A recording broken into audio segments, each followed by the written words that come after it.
You mentioned the kind of crisis pandemic last year on March 2020. And it was an interesting moment for a lot of reasons. We had Michael Saylor on here about a month ago, and that was the moment where he kind of said, well, wait a second, maybe I shouldn't have cash. Maybe I'm not a responsible CEO if I'm sitting on cash. Maybe it should be something else, because I'm starting to see maybe what, inflation really is, as opposed to what's probably published in the indexes, et cetera. And he kind of went a deep dive. We all kind of thought this was the black swan event we had been waiting for, and then quickly realized maybe it wasn't. We also saw a lot of easing, a lot of money being printed, a lot of assets being propped up. Sounds like you, within 2 weeks, kind of changed your mind and got back in the market. What can people learn with what happened there? What do you say to people about understanding inflation, or even the whole quantitative easing, or even the value of their dollar versus a crypto asset? Yeah, the main thing to stress is what's happened in the last 15 months in monetary stimulus is literally off the charts.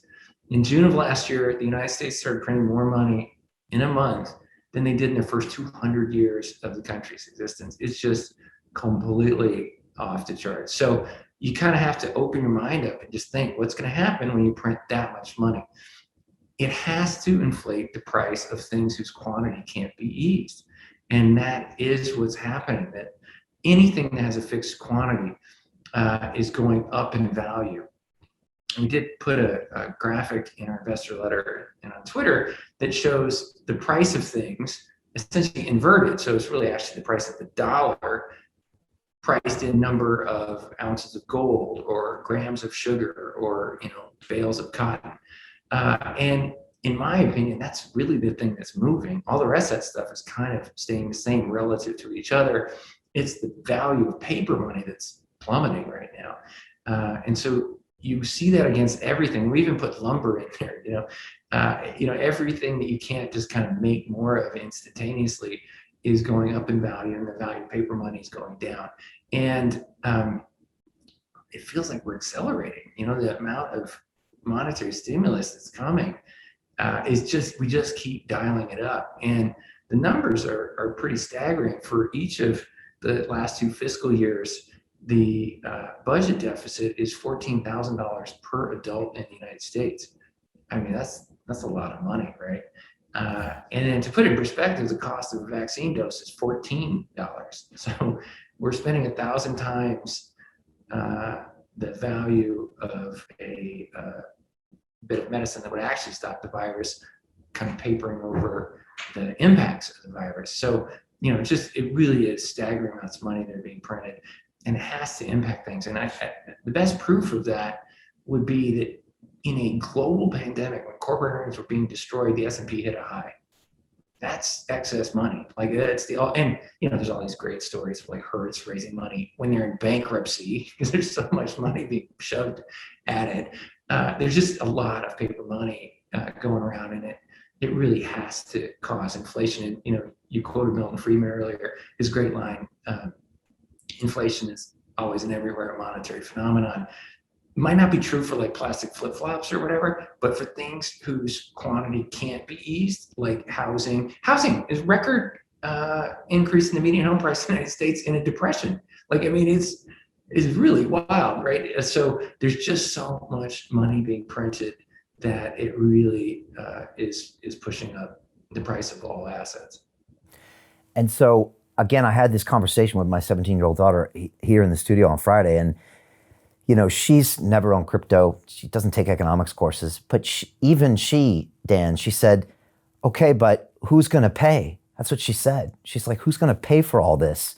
And I couldn't really answer her question. So I guess I'm going to ask you, we all see this. We all see it happening. Obviously, smart money is diverting itself into non-inflationary vehicles like Bitcoin and some crypto assets.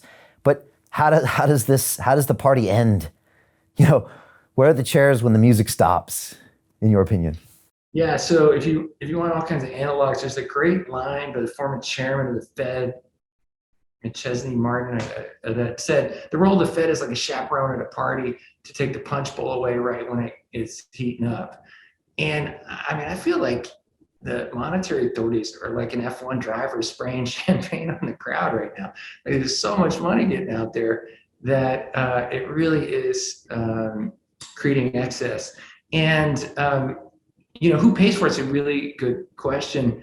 Unfortunately, I think the answer is it's groups that are subsets of society, like renters.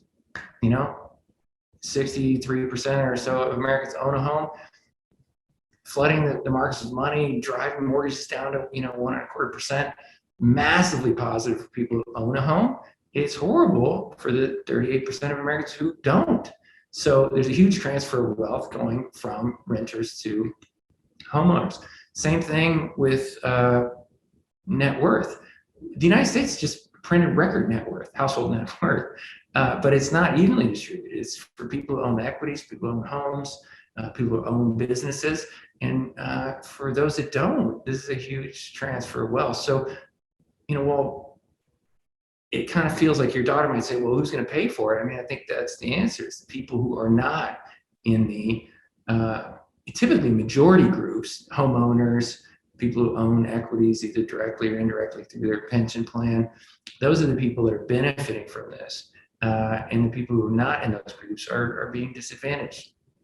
Yeah, it's really down to the kind of the lower income or even maybe lower educated that haven't crossed that gap of owning assets, which is, they don't teach this in school. They don't teach you how to buy assets in school. I never knew how to do that or what that might mean.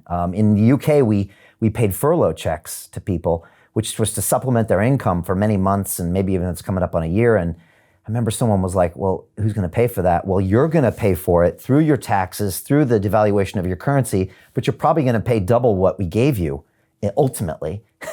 And the asset holders and the other people won't pay. And that's the strange thing about this paradox is it almost redistributes wealth while we're doing this. Oh, it does. No, and unfortunately, I think that's going to be the subject of some really fascinating studies over the next 4 or 5 years, is the massive wealth redistribution because of the monetary and fiscal policies that have just been implemented.